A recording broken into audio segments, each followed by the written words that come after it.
ये एक पाइप के साथ जो है सिंपल सा रिड्यूसर लगाया जा रहा है और ये रिड्यूसर इसके साथ वेल्डिंग हो जाएगा और ये एक बर्नर बन जाएगा। ये इसकी साइंस है, ये इसका सारा जो है वो किस्सा कहानी है।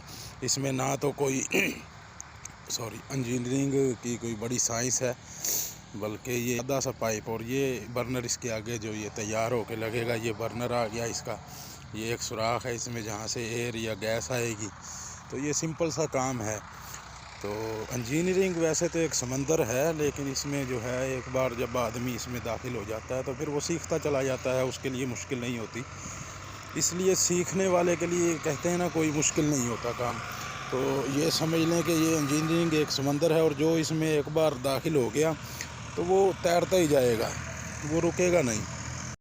ये आपके सामने इसकी पूरी इंस्टॉलेशन हो रही है। तो ये उसके बाद ये तैयार हो के ये ऐसा हो जाएगा, वेल्डिंग हो जाएगा। ये कोई हथियार या कोई खुदा ना खास्ता कोई ऐसी चीज़ नहीं है। तो ये जस्ट जोक इसके ऊपर लिख दिया था। तो ये वो सारा किस्सा कहानी है इसका कि ये कोई जो है ना बर्नर बन रहा है एयर का और गैस का, हवा का और इसका गैस का। इसमें ये पाइप का टुकड़ा एक लग गया, एक रिड्यूसर लग गया। उसी तरह से ये अब जो है फिटअप हो रहा है, इसका फ्लैंज लगा रहे हैं एक एल्बो के साथ। तो प्रोग्राम तो फंस गया है इधर भी, क्योंकि काम जो है ये कहीं भी फंस जाता है, कहीं मुश्किल आ जाता है, कहीं आसानी आ जाती है।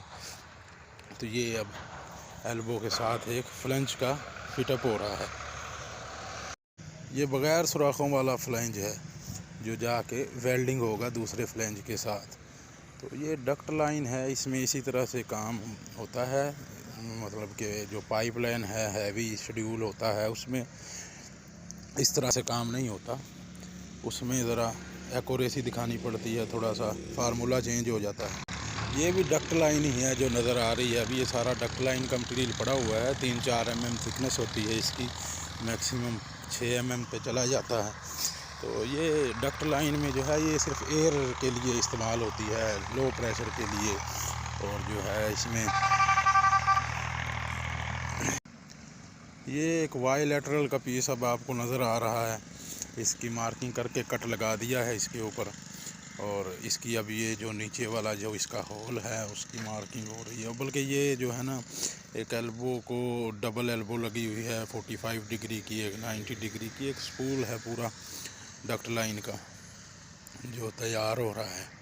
ये साइड पे जाके फिर फिटअप होगा दूसरे पीस के साथ। ये अभी आपके सामने एक शेल का फिटअप हो रहा है। ये जो पाइप हम बना रहे हैं इसके साथ लेंथ को इसका लंबा करने के लिए 2-2, 3-3 मीटर के पीस जो हैं वो रोलिंग मशीन में रोल करने के बाद अब उसका LS जॉइंट लगा रहे हैं, फिटअप कर रहे हैं। उसके बाद ये री रोल होगा, री रोल होने के बाद इसको फिटअप करेंगे। और ये अब जो आप देख रहे हैं ये हीट के ज़रिए से पाइपों को सीधा करने की कोशिश कर रहे हैं। बल्कि होता ही ऐसे है, हो जाता है, सीधा करते हैं चीज़ों को गर्म करके। तो इस तरह से अगर वेल्डिंग के दौरान कोई चीज़ टेढ़ी हो जाती है तो उसको हीट करके भी सीधा किया जा सकता है, जो कि अब आप देख रहे हैं। ये भी एक मेथड है।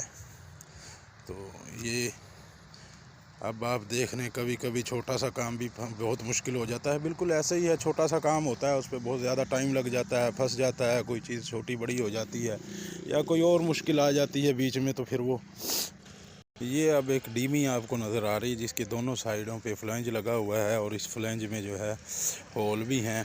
इसका फिटअप होगा तो ये उसके बाद जाके साइड पे फिर फाइनली इंस्टॉल कर दिया जाएगा ये पीस। और ये जो फ्लैंज आपको नज़र आ रहे हैं ये सारे एक कॉपी ड्रिल किए हुए हैं। ये सामने आपको एक डक्ट नज़र आ रही है, एयर की डक्ट लाइन है। ये एयर के लिए इस्तेमाल होती है, हवा को एक जगह से दूसरी जगह ले जाने के लिए। ये बायलैटरल का पीस आ गया जी, बायलैटरल का कट लगाया हुआ है। ये बायलैटरल का होल नीचे कर लिया गया है। इसके ऊपर अब वो बायलैटरल का पीस फिटअप हो जाएगा, उसके बाद वेल्डिंग हो जाएगा और ये तैयार हो जाएगा। तो ये फैब्रिकेशन बहुत बड़ी एक समंदर है, पर समंदर बिल्कुल समंदर ही कहेंगे हम इसको। ये एक समंदर है और इसमें डूब के जाना है तो सीखना है। और ये लग गई है बायलैटरल, फाइनल हो गई है। तो ये क्या है जी, ये भी अब फ्लंज का फिटअप हो रहा है, लेकिन उससे पहले उसका डाया मेंटेन किया जा रहा है। हैम्बर के साथ कम ज़्यादा हो गया डाया, तो उसको मेंटेन किया जा रहा है, उसका प्रॉपर साइज़ बनाया जा रहा है।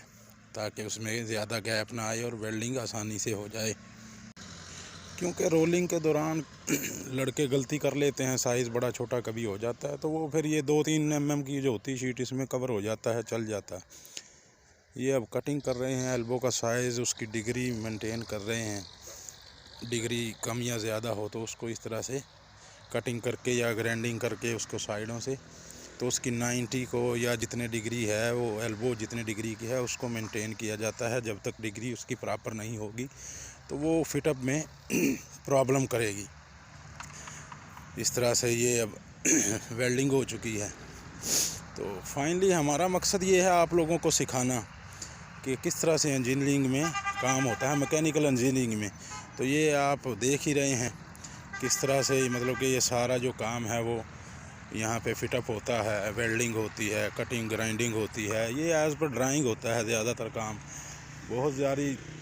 बहुत बड़े बड़े प्रोजेक्ट होते हैं जिनको वर्कशॉप में पूरा फैब्रिकेशन करके तो साइड पे भेजा जाता है। ये रोलिंग मशीन आपको नज़र आ रही है, छोटी भी और बड़ी भी। तो अगर छोटा साइज़ है, छोटे डाये का काम है तो वो छोटी मशीन पे हो जाता है। बड़ा डाया है तो वो ज़ाहिर सी बात है बड़ी रोलिंग मशीन पे होगा। हैवी थिकनेस है तो वो भी बड़ी रोलिंग मशीन पे होगा। लेकिन छोटा डाया है वो